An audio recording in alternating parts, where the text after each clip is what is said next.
Good morning friend. अभी सुबह के 6:30 हो रहे हैं और मैं उठ चुकी हूँ सोकर।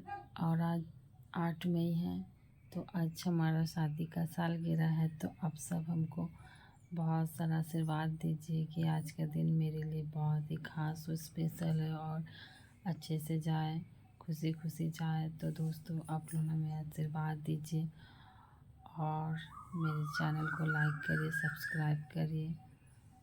दोस्तों, आज का सारे दिन का मैं आप लोगों के साथ में शेयर करूँगी, मैं क्या कर रही हूँ क्या नहीं की।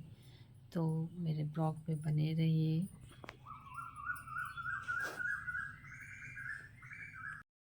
तो दोस्तों, यहाँ पर ही मैं रेडी होके अपना ससुराल जाने के लिए स्टेशन पे बैठी थी। ट्रेन का वेट कर रही थी कि कब ट्रेन आएगा और मैं जाऊँगी। यहाँ मेरी बेटी मेरे साथ बैठी है, वो लेस खा रही है, टाइम पास कर रही है और मैं भी यहाँ बैठ के थोड़ा फ़ोटो शूट कर ली। तो अभी देखिए दोस्तों, ट्रेन नहीं आई है, लेकिन ट्रेन का अनाउंसमेंट हो चुका था कि थोड़ी देर में आने वाली है। तो हम बस बैठ के इंतज़ार कर रहे थे। अब मैं यहाँ अपने घर पहुँच गई हूँ और यहाँ जो मेरे पतिदेव मेरे सेलिब्रेशन करने के लिए केक ला चुके थे और मैं यहाँ आके रेडी हुई। तो दोस्तों, मैं कैसे लग रही हूँ मुझे कमेंट बॉक्स में बताइएगा कि मैं कैसे लग रही हूँ और मेरे पास साड़ी अच्छी लग रही है या नहीं लग रही, वो भी मुझे बताइएगा। तो यहाँ पर ही हम एनिवर्सरी मनाने के लिए हम दोनों रेडी हो चुके थे और यहाँ पर ही बस और यहाँ पर ही मेरे नाना जी हैं, हमें फूल गिफ्ट कर रही है, बुके छोटा सा लाई हुई थी तो हमें दे रही है। और उसके बाद दूसरी ननद मुझे रोज़ गिफ्ट कर रही है। यहाँ पर ही दोनों बच्चे जो है मेरे पतिदेव को छोड़ नहीं रहे थे। एक तो मेरी बेटी थी, दूसरा मेरी भांजी लगती है, वो थी ननद की बेटी थी। उसके बाद हम केक क्या काटे, दोनों बच्चे बहुत परेशान कर रहे थे हम लोगों को। तो हम दोनों को केक काटने का मौका ही नहीं मिल रहा था। कभी मेरी दीक्षा परेशान कर रही थी तो कभी मेरी ननद जी का बेटी। और यहाँ पर ही हम दोनों मिलके मम्मी जी का आशीर्वाद ले रहे थे। तो यहाँ पर ही आशीर्वाद लेने के लिए यहाँ पर ही थोड़ा सा, उसके बाद हम दोनों का फ़ोटो शूट हो रहा था, सब मिलके फ़ोटो ले रहे थे। तो फिर से यहाँ पर ही मेरी दीक्षा आ गई है हम दोनों को डिस्टर्ब करने के लिए। तो यहाँ पर ही हम, मेरी सासू माँ, मेरे पतिदेव और मेरी दीक्षा बेटी हैं। उसके बाद फिर से यहाँ पर ही मेरे ननद जी के बेटी फिर आ गए।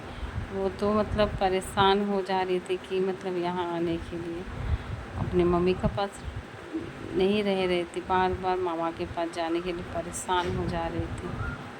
तो उसके बाद अब आता है केक काटने के बारी। तो हम दोनों ने मिलके फाइनली केक काटा। उसके बाद सबसे पहले हम लोगों ने मम्मी जी को दिया केक खाने के लिए। फिर हमारी बेटी को खिलाएं। तो क्योंकि दीक्षा का केक बहुत ही फेवरेट है, तो वो केक खाने के लिए हर समय मतलब उतावली हुई रहती है, तो उनको तो देना सबसे पहले बनता है। उसके बाद हमने अपने छोटे से प्यारी सी प्रिंसेस को केक खिलाएं, क्योंकि वो भी केक के लिए बहुत मतलब खाने के लिए परेशान हो रही थी गोदी से ही, तो उसको हम लोगों ने खिलाया। उसके बाद मेरे पतिदेव जी ने मुझे थोड़ा सा केक खिलाया। फिर हमने भी पतिदेव को केक खिलाया। उसके बाद हमारा फाइनली एनिवर्सरी कंप्लीट हुआ, मैरिज एनिवर्सरी। और अब जो है सबको हम लोगों ने केक काट के खिला रहे हैं थोड़ा थोड़ा।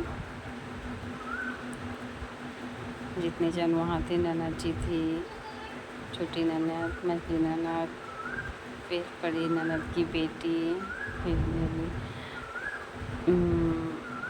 भसुर जी का बेटा, उसके बाद मम्मी जी, हम, मेरे पतिदेव, इस तरह से सब मिल के केक खाएँ। और दोस्तों, आप लोग भी को भी मैं केक मतलब खिला रही हूँ। पता है कि वीडियो से नहीं खिला पाऊँगी, लेकिन फिर भी मेरा काम है इनवाइट करना, तो मैं आप लोगों को कर रही हूँ। प्लीज़ दोस्तों, आप लोगों को मेरा शादी का सालगिरह की तरफ से केक खाइए। और अब हम लोगों यहाँ केक कटिंग करके थोड़ा सा घूमने के लिए बाहर निकले थे। एक मंदिर है, तो मंदिर में हम लोग जा रहे हैं, बोले दर्शन थोड़ा कर लेते हैं।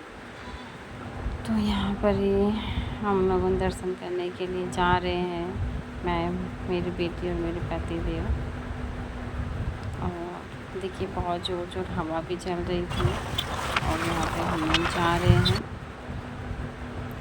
उसके बाद घूमे फिरे, फाइनली एक दुकान पर पहुँचे। हमारी बेटी ने कहा कि उनको चाउमीन खाना है, तो वहाँ पर ही हम लोगों ने चाउमीन खाने के लिए रुका, और वहाँ चाउमीन भी खाएँ, बाबू को भी खिलाएँ, हम भी खाएँ, मेरे पति देव भी खाएँ। तो दोस्तों, अगर ये वीडियो अच्छा लगा तो लाइक, सब्सक्राइब और ढेर सारा प्यार दीजिए।